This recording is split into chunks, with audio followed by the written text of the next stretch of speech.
all an illusion. Hollywood, they're being controlled. There's an agenda. You know, there are people in Hollywood. I mean, how is it plausible? How is it plausible that everything Hollywood promotes is antithetical to the Bible? I mean, there's got to be like just one thing that they were like, yeah, that part's true. No, it's like they're anti-marriage, they're anti-life, they're pro-transgendered, It's like literally, it's like someone read the Bible and then said it upside down, and they go, that's Hollywood. But this is my thing. If you are, say something biblical, or you are faithful in Hollywood, you'd be the first person to get canceled. See, I disagree. And then, only reason because I've been in it, and as a person who's learned to attempt to walk and operate in a higher frequency, I've always said, or somebody taught me this, is like, yo, you can find the devil in anything, but you can see God in everything.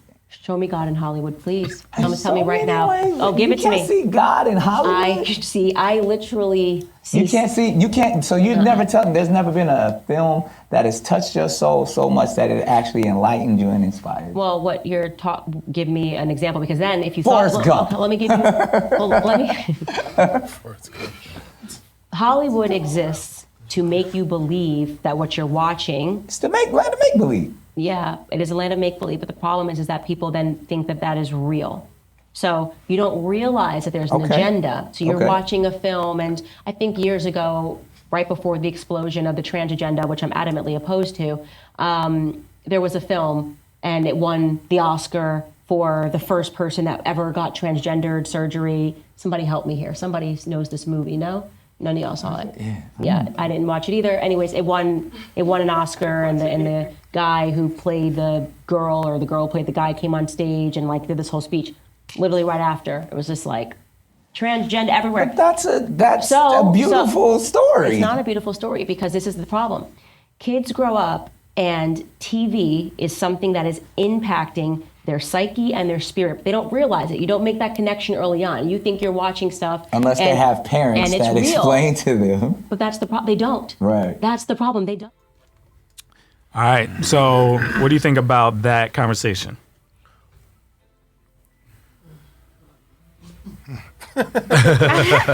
Well, I do think she has a point when it comes to Hollywood, because when we think of like the history of where this entertainment and all that stuff came from, it wasn't for God. Like when you go to the history of theater, it was for those Grecian gods, whatever. They actually did that. And then theaters themselves was a place where you can gamble, drink, have prostitutes, all of that stuff happening. So it never was created to glorify God.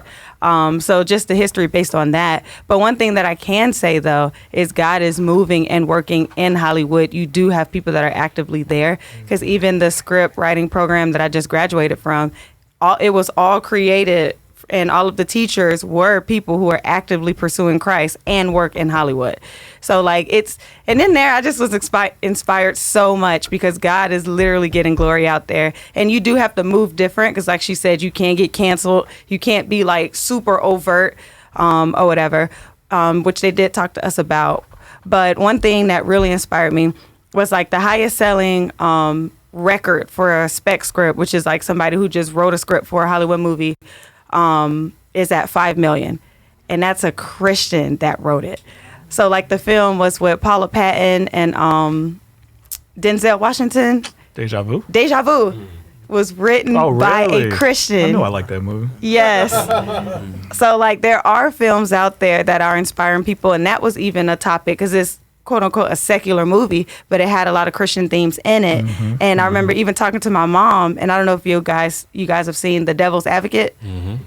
That's a Christian film. Like it don't say it, but if you really think about it, it's talking about God being in like the highest power. You see the evil of Satan and how he infiltrates the different industries and influences, and like that's a Christian movie. Wow. Yeah. So God is still moving and working in Hollywood, even though that wasn't created for him. He's still moving and working, and people are getting saved and experiencing Christ in Hollywood.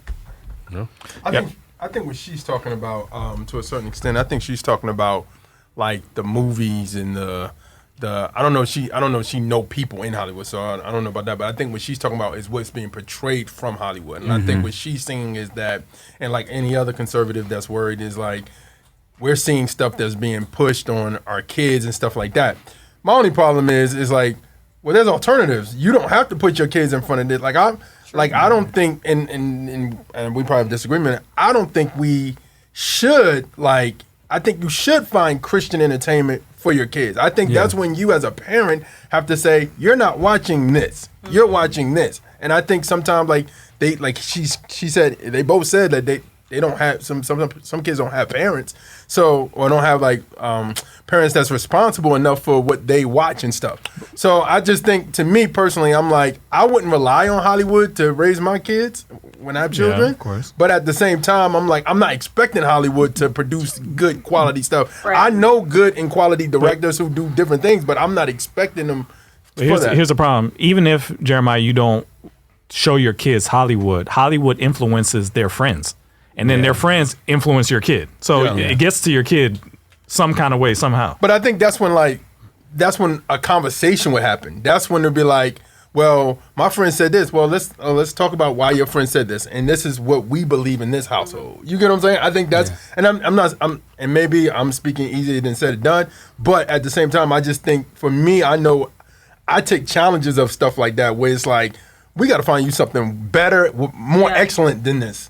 You know what I mean? And just have that conversation. I think it's just a general brainwashing that has occurred over years, and you're starting to see the fruit of it, where the kids today, when we were growing up, it was like, you would never think to do some of the things that are going on now. It was taboo. It was frowned upon. Now, over years and years and years, they've made it taboo to not think those things are okay. So it's worked. So now your kid doesn't just have to grow up and you shield them from bad media.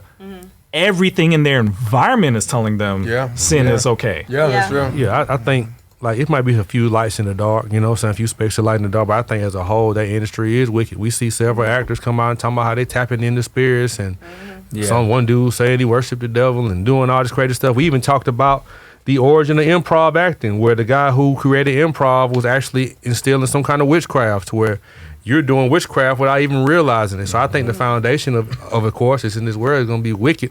I think there are some people who are going to go in, just like anybody else who go in the world to do ministry. I think some people can't infiltrate the industry and do some good positive things, but as a whole, the influence that it has on people, I think is negative. I think it's demonic. You think about the movies that are like on Disney Plus, I'm looking like that Agatha All Along and all the witchcraft movies are being pushed to the forefront and all this stuff. Like, they're not putting the Christian movies up there in the front and saying, hey, look at this. Is there a Christian movie on there? You know what I'm saying? So I think for the masses, it's tricking people and they don't even realize they're being tricked, don't even realize they're being influenced. We think it's normal.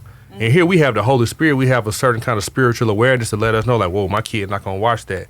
But for the millions and millions of people out here, they don't have all that. So they're going to be just watching stuff, just blindly listening to it. Next thing you know, when your son over here saying, hey, I want to be a girl, or when your girl over here, she throwing the football, you know what I'm saying, strong, farther than your son, and she looking like, you know what? You know what I'm saying? Like, you looking like, hey, what's going on? You know what I'm saying? Like, you got to pay attention. Yeah, I agree with Jeremiah's point. I will say this, though. There was a movie, can't remember the name of it, that me and my wife did not want our kids to see.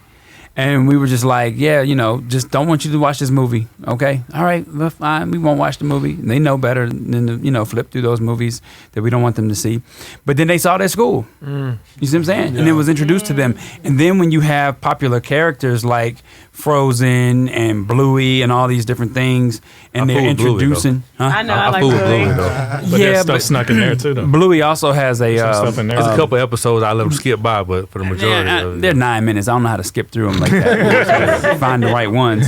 But yeah, it's just one of those things where you don't want your children to be, in these environments. But I agree with what she's saying. I don't see God in Hollywood. I see people that are of Christ that are trying to, be in Hollywood. But Hollywood itself is not pushing God's agenda. And then I'd say, the last thing is with Nick Cannon, I appreciate him trying, but he's still got it's like he changes his pattern according to who the guest is. And I was just telling Ike earlier, I watch a podcast and I stop watching them because they change their minds. They'll be Christian one day, and then the next day they're talking about how they smashed last night. So I'm like, you can't do that. I do say this. Do we, and this is coming down your alley because I know we talking about movies. Do we feel like what Christian hip hop was to hip hop to Christian movies to mainstream movies? I don't even think they're there yet. They're definitely not there yet. So I mean, I'm saying I like support them. I We're watch getting them. no, but what I'm saying is like, do you support like if you found like, me and you had this conversation about Angel Studios. I love Angel Studios, but when I found out something, I was like, oh. I told y'all that. But at the same time, they make quality films. Yeah. The Kendrick brothers make quality films to me. You know what I'm saying? There's some people that make quality films, and I'm like, they need an app. I mean, maybe that's what PureFlix's supposed to be, but like, you know, I don't know. You know what I'm saying? So that's what I'm saying. Like, is it that we, like, I'll say this about, like, once you find good Christian hip hop, you be like, yo, I didn't know this exists. You know what I mean? But it's like it's hard to find, or you got to dig for it. And I think the same thing about Christian movies. It's good quality Christian movies out there, but it's like, it's hard to find. You know what I'm saying? It's all distribution issue, right? The reason people go and get signed is because they have better distribution channels. They know where to push the button to get the trailer in front of you, right? And the trailer is going to be effective. They know how to pay the right people to put the right needle drop in the trailer and cut the right scenes together.